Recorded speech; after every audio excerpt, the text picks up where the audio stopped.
Hola, soy José Luis Simón en una nueva emisión de esta producción y en esta oportunidad con un motivo muy pero muy especial.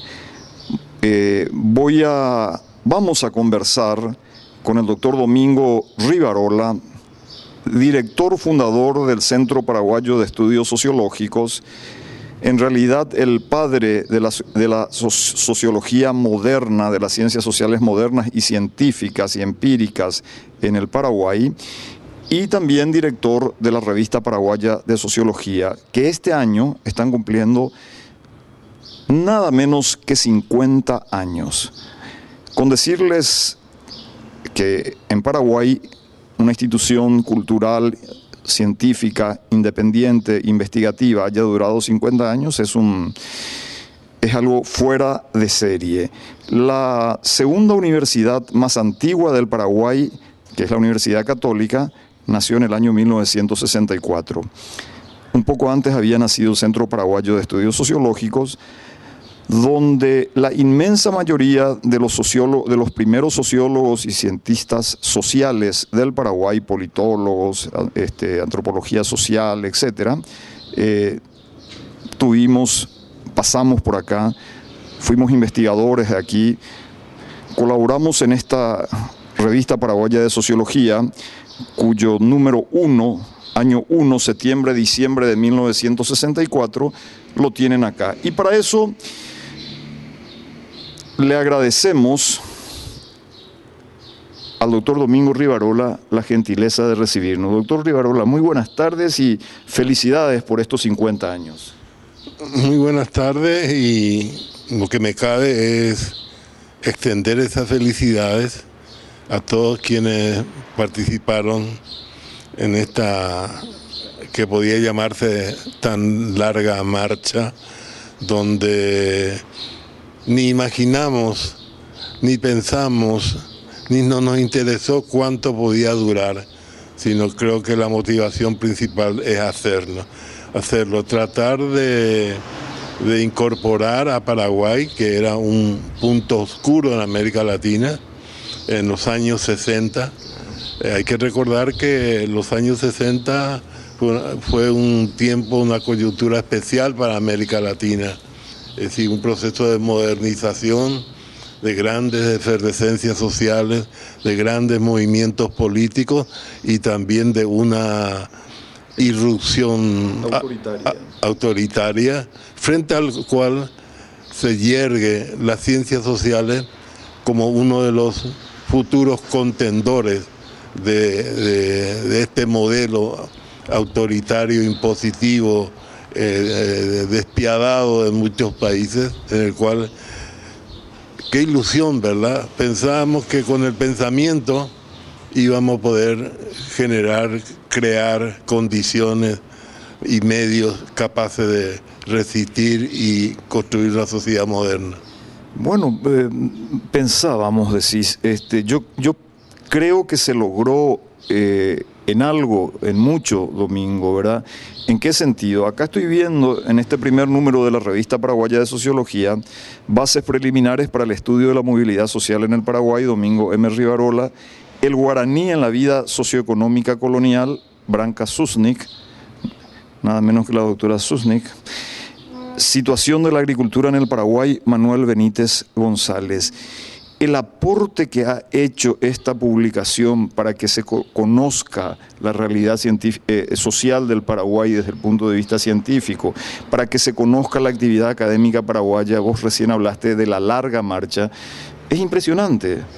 Así que me parece que cuando decís nosotros pensábamos que íbamos a aportar, yo creo que se hizo un aporte, Domingo, no en términos tal vez ideales de haber logrado todo aquello que aspirábamos, pero 50 años y larga marcha me parece muy apropiado.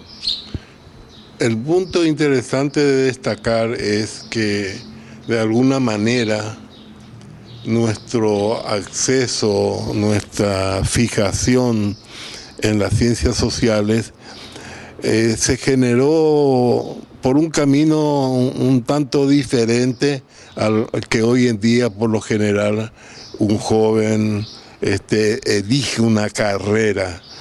Es decir, tiene una tabla de especialidades, de carrera específica, ciencias sociales, medicina, tecnología, etcétera, etcétera, y su elección viene de una serie de consideraciones ligadas a esos canales profesionales. Nosotros entramos por lo social. A nosotros nos impactó inmensamente la intensificación del proceso migratorio paraguayo a la Argentina, luego de las contingencias políticas que nos llevaron de tiempo en tiempo a derramar un lote de población hacia el exterior buscando refugio o trabajo, etcétera, ¿no? Te estás refiriendo contemporáneamente al fenómeno de la guerra civil del 47 y también a otras etapas anteriores que precisamente hacen que Eligio Ayala escriba el libro Migraciones. Sobre todo a todo ese periodo después del 47, que es muy interesante, ¿verdad?, destacar, porque de alguna manera marcó dos tipos de migrantes. Es decir, está el migrante que es expulsado bruscamente por su lucha, por sus confrontaciones, por la inestabilidad, por las persecuciones, etcétera. Y son generaciones que vivieron siempre la transitoriedad en la Argentina, es decir, siempre vivieron pensando que volverían. Algunos incluso ya con 10, 15 años estarían en la Argentina y pensaban que dentro de 2 semanas estaría en su pueblo con sus amigos, militantes, etcétera. Con la valija preparada, nunca la valija deshecha. Y hay gente que pasó toda la vida viviendo eso. Toda la vida viviendo, ¿verdad? En cambio, hoy día las migraciones se volvieron fundamentalmente económicas, se volvieron muy organizadas de alguna manera, ¿verdad? Ya hay una población vasta que sirve de albergue y de estadía, digamos, esa migración dolorosa, producto de una confrontación civil tremendamente destructiva, fue la que dio mucha dramaticidad. Nos impresionó y queríamos abordar de alguna manera su comprensión y lo que podía hacerse para atenuar esto. Entonces, esto también, lo de la preocupación por los flujos y corrientes migratorias, tiene que ver con el proceso histórico paraguayo. Muy directamente, muy directamente. Y eso es un poco lo que está también presidiendo la primera etapa, digamos, de los trabajos de investigación del CEPES. Doctor Rivarola, háblenos un poco de Domingo Rivarola, el ser humano, brevemente. Pero queremos, yo tengo entendido que usted primero es químico, después estudia en la Facultad de Filosofía de la Universidad Nacional y después también tiene una vasta actividad política, llega a ser secretario del directorio del Partido Liberal entonces, y después termina en la actividad académica exclusivamente. O mejor dicho, empieza la actividad académica de las ciencias sociales en Paraguay con usted. Bueno, es un detalle quizás el menos trascendente de toda esta historia, pero de todas formas lo que explica este itinerario un poco cambiante, digamos, es que en primer lugar una presión familiar. Tú tienes que seguir una carrera el cual tienes que vivir y sostenerte, etcétera. Debes elegir una carrera en el cual debes trabajar y ganar dinero y sostenerte. Bueno, honradamente. Bueno, madre, entre todas fui hacia las ciencias químicas, ¿verdad? En la Facultad de Química, en el área de bioquímica, tengo esa lección. Pero a la vez, en ese momento Brasil comenzaba un proceso de desplazamiento hacia el este, la marcha de Brasil hacia el este, y Paraguay está en su... Mejor dicho, la marcha del Brasil hacia el oeste, que es lo que acá nosotros le llamamos la marcha hacia el este, ¿verdad? Exacto, al oeste, ¿verdad? Bueno, en esa política de gran envergadura que Brasil emprende, ¿verdad? Está el copamiento, habrá otro término mejor, pero de Paraguay. Y en ese vasto plan hay un canal de orden cultural. Y Brasil contribuye a crear aquí la Escuela de Humanidades. En la Universidad Nacional de Asunción. La Universidad Nacional de Asunción, la Facultad de Filosofía. En Itaputapunta con un...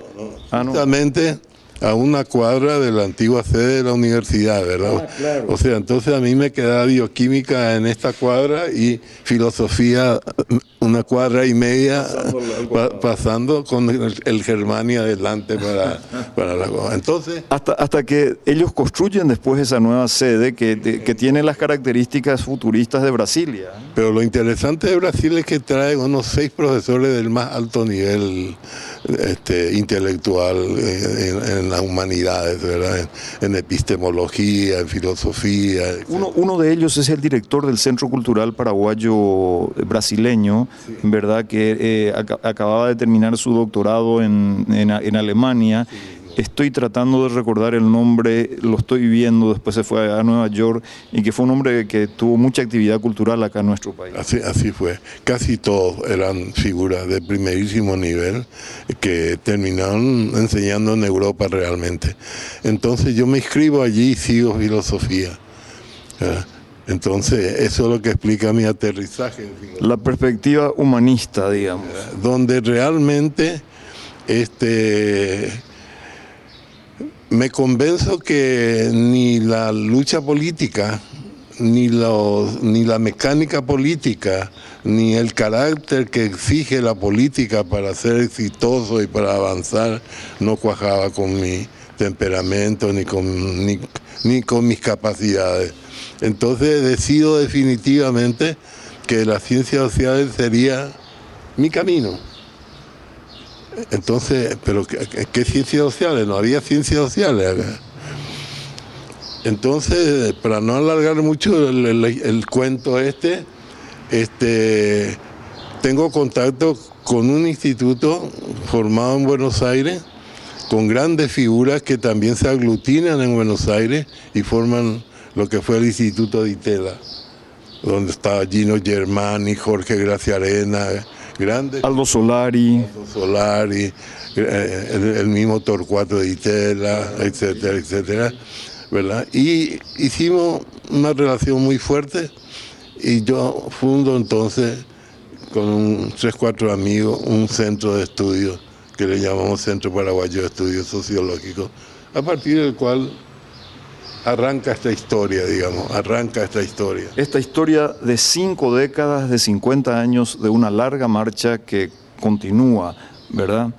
De muchas ingenuidades en nuestras ambiciones, en lo que esperábamos lograr, pero de lo cual muchas veces uno queda un poco incrédulo de haber soñado de todas estas cosas, pero que después se dieron dando, ¿verdad? Se fueron dando y se dieron más cosas y yo creo que un poco esa ingenuidad fue lo que permitió realmente emprender un camino ambicioso, por decirlo. Fundar una revista era un amigo que tenía una imprenta y pueden ver por el tamaño de la revista, ¿verdad? Podemos hacer una imprentita, ¿verdad? Bueno, a buscar trabajo. Por ahí estaba Blanca Zuni, una refugiada de la Segunda Guerra Mundial,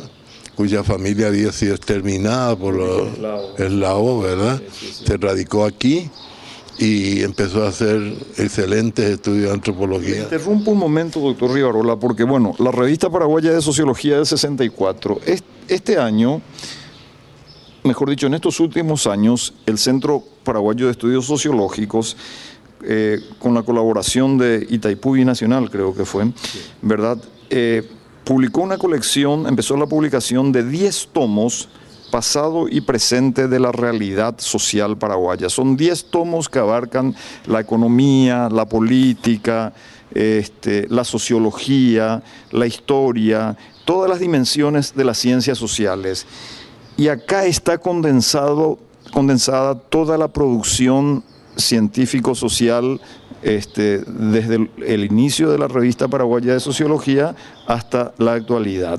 Entonces, simplemente para que la gente tenga una idea, este es uno de los 10 tomos que muy próximamente va a ser presentado de manera pública, ¿verdad? Y que viene a ser una especie de enciclopedia del Paraguay. Sí, sobre todo centrado en todos estos 50 años, ¿verdad?, que ha sido un lapso histórico sumamente interesante para las ciencias sociales y el aporte de las ciencias sociales, ¿verdad? Cubre, digamos, casi más del 90% de la producción académica y política del país en ese periodo. Es decir, y yo, dando referencias sobre esta publicación, yo decía que es importante, consideramos muy importante esta entrega que hacemos ahora, porque los paraguayos tenemos que sentirnos orgulloso de alguna manera de que hemos tenido grandes figuras políticas, hemos tenido grandes poetas, hemos tenido grandes guerreros, hemos tenido grandes figuras en todos los campos, y de pronto una coyuntura de calamidades o de tropiezos o de incorrecciones, etcétera, pareciera asumir a la gente en un escepticismo, parecía asumir a la gente en un hecho, así nomás somos nosotros los paraguayos, y no somos así nosotros los paraguayos. Yo creo que una colección que reúna lo que hemos pensado, por lo que hemos luchado, por lo que hemos pretendido en la vida como sociedad, como seres humanos, se trasunta allí. Y lo que habría que decir es, bueno, esto ya pasará y de nuevo tendremos quizá la suerte de que reaparezcan figuras como la de antaño, ¿verdad? Y todo este conjunto de figuras nos honra de pertenecer a esas generaciones, ¿verdad?, donde hemos tenido realmente de que enorgullecernos. Revisando esta colección de 10 tomos, prácticamente no está ausente ninguno de los nombres que tuvieron trayectoria en las ciencias sociales paraguayas y latinoamericanas, ¿verdad? Y que a partir de la apertura política de 1989 hubo gente que tuvo también destacada presencia y actividad política, parlamentarios, ministros del Ejecutivo, etc. Estabas mencionando la riqueza del Paraguay. Casualmente hoy es el Día de la Guarania. En este día en Paraguay estamos celebrando nuestra música por antonomasia, ¿verdad? Bueno, acá tenemos hoy 50 años de vida del Centro Paraguayo de Estudios Sociológicos y siempre en este mismo lugar. Así es. Quizás sea una buena mención, porque en todo ese trajín de relacionamiento, de amigos que uno es apoyado en diversas circunstancias, conozco al doctor Gustavo González y hicimos una excelente y buena y larga duración, una amistad de larga duración. Médico, científico, etnólogo, médico de la vieja escuela y un hombre que además una importante actividad político-partidaria desde las filas del Partido Liberal, del viejo Partido Liberal. Gustavo González deja una consigna a la esposa, que cuando ocupábamos este sitio ya, ¿verdad? casi sin pago alguno, de alguna forma, por decirlo, realmente. Deja una consigna en la cual, si alguna vez el centro puede comprar esta casa en cual nosotros vivimos, nos casamos y vivimos nuestra primera, teníamos el consultorio, va a ser para mí una honra. Y efectivamente la familia se apegó a ese legado y hicieron de todo para que nosotros pudiéramos obtener esta casa, ¿verdad? O sea que aquí está presente también, entre otras grandes personas, paraguayos de otros tiempos que tenemos que recuperarlos. Gustavo González, como la vez pasada también el doctor Carlos Pastore fue homenajeado acá con parte de la gente que estamos vinculados al CEPES y también con miembros de su familia. Sí, casi la misma historia se repite con el edificio de al lado, donde han estado, en el sentido de que los que heredaron la muerte del propietario de la casa, ¿verdad? Hicieron el mismo planteamiento y pudimos también hacernos de esa casa, lo que ustedes ven en este momento. Sí, por eso digo que cuando recorremos las páginas del pasado, ¿verdad? Esas anécdotas no están en el libro de los grandes procesos sociales. Por eso lo estoy mencionando yo en este momento, porque es para que la gente sepa. Sí, pero inserto entre medio de las páginas está estas grandes decisiones, ¿verdad? De grandes hombres, de grandes figuras para el cual realmente el humanismo, la libertad, la disposición de luchar por sociedades más justas era lo primario. La preocupación por la condición humana, doctor Rivarola. Y sobre esta cuestión, hablemos un poco los primeros años en que empieza a activar el CEPES. Hay personas, usted mencionó a gente como Guido Di Tella, como Torcuato Di Tella, como Jorge Graciarena, como Aldo Solari, en fin, referentes de la sociología del Río de la Plata. Creo que también hay una etapa en la cual viene una personalidad legendaria en las ciencias sociales latinoamericanas, como el maestro... Esa es una historia insólita. No me refiero todavía al anglosajón, me refiero a José Medina Chavarri, que viene acá en este mismo patio y hace una reunión. Así mismo. Estamos hablando de 50 años atrás. Sí, y de José Medina Chavarri, que es un español emigrado a España luego de la Guerra Civil, con un grupo muy importante de cientistas sociales, historiadores españoles. Se radica en México. Primero en México, y en México genera todo un movimiento cultural que termina con la fundación de Fondo de Cultura Económica, el Colegio de México, etcétera, que realmente a ellos se deben la historia cultural de México por décadas, ¿verdad? Ellos construyeron. Posteriormente, Medina Echeverría viene aquí ya como miembro de la CEPAL. Claro, porque vive en las últimas décadas de su vida en Santiago, en la CEPAL, y ahí también es uno de los grandes promotores de las ciencias sociales. Claro, y visita aquí el centro, ¿verdad? El centro, quería enterarse de cómo era todo esto.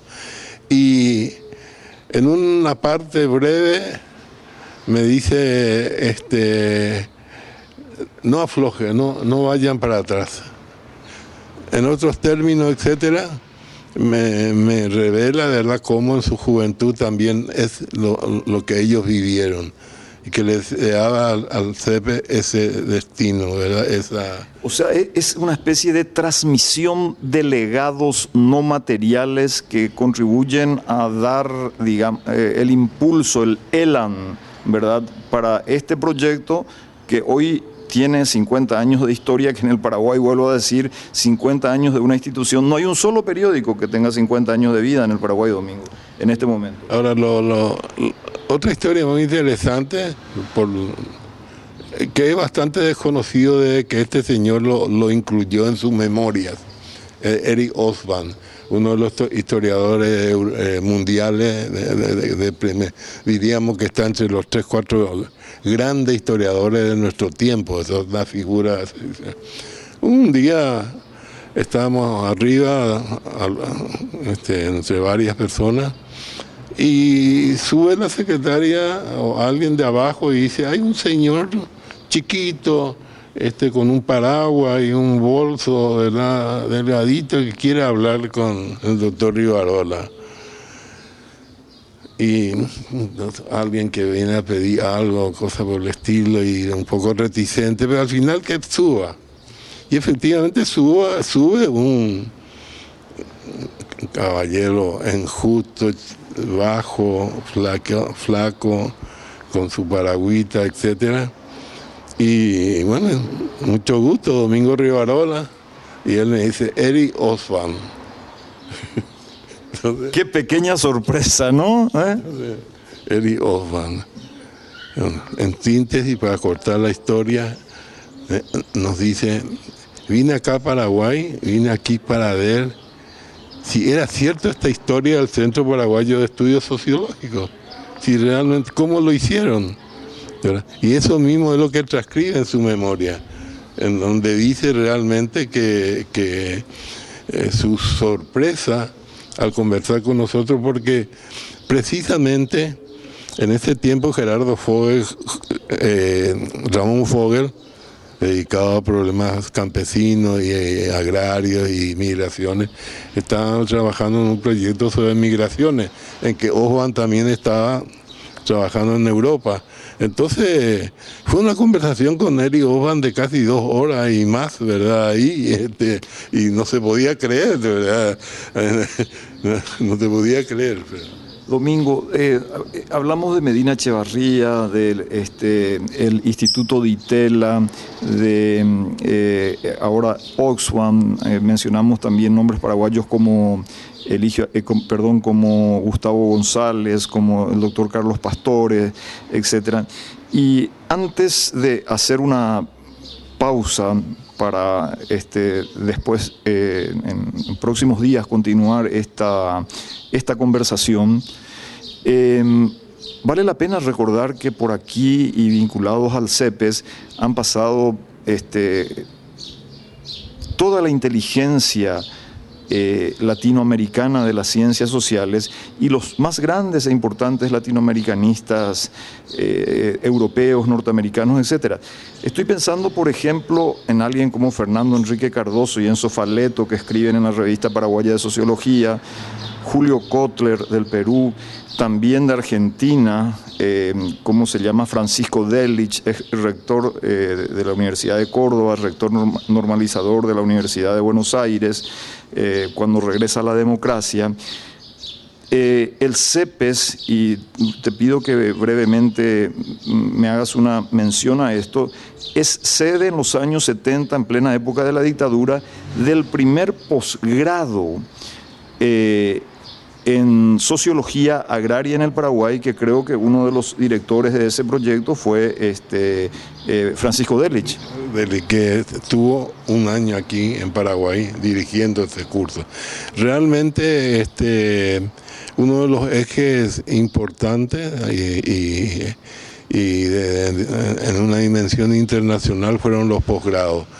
Ya hacia los 70 fundamos una escuela de ciencias sociales de posgrado, ¿verdad?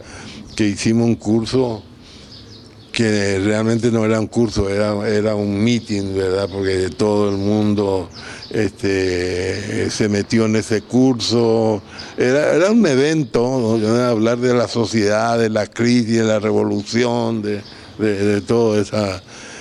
Y que dio mucho impulso después a otro programa que desarrollamos con la Flaxo, precisamente. Que es un programa actual, vigente, de la Facultad Latinoamericana de Ciencias Sociales, en la cual, entre paréntesis, interviene un jesuita que vive mucho tiempo en Paraguay, el entonces padre Ramallo, que tiene su sede originaria en Santiago de Chile, ¿verdad? Y también ahí creo que hay una escuela de ciencia política en donde hay un iniciador también, creo que contigo, del Centro Paraguayo de Estudios Sociológicos, que es Guillermo Heiseke, que allá edita la revista latinoamericana de ciencia política. Así mismo, así mismo. Es decir, siempre pensamos que había dos canales por donde deberíamos incursionar y donde nos empujaron todos estos amigos, porque una cuestión importante de destacar es la simpatía y el apoyo que recibió el centro en todos estos años, ¿verdad? Continuamos enseguida para hablar también de lo importante que fue la cooperación externa, Domingo, para apoyar un proyecto nacido dentro de nuestro país y en medio de circunstancias históricas especiales. Y de paso vamos a aprovechar para hacer un poco un recorrido acá con la cámara para presentar a nuestros espectadores algunos aspectos del actual Centro Paraguayo de Sociología. ¿Te parece bien? Excelente. Magnífico. Volvemos en unos días a hacer el seguimiento de esta primera parte, de esta primera serie de conversaciones que vamos a seguir manteniendo con el doctor Domingo Rivarola, uno de los creadores y fundadores del Centro Paraguayo de Estudios Sociológicos y de la Revista Paraguaya de Sociología.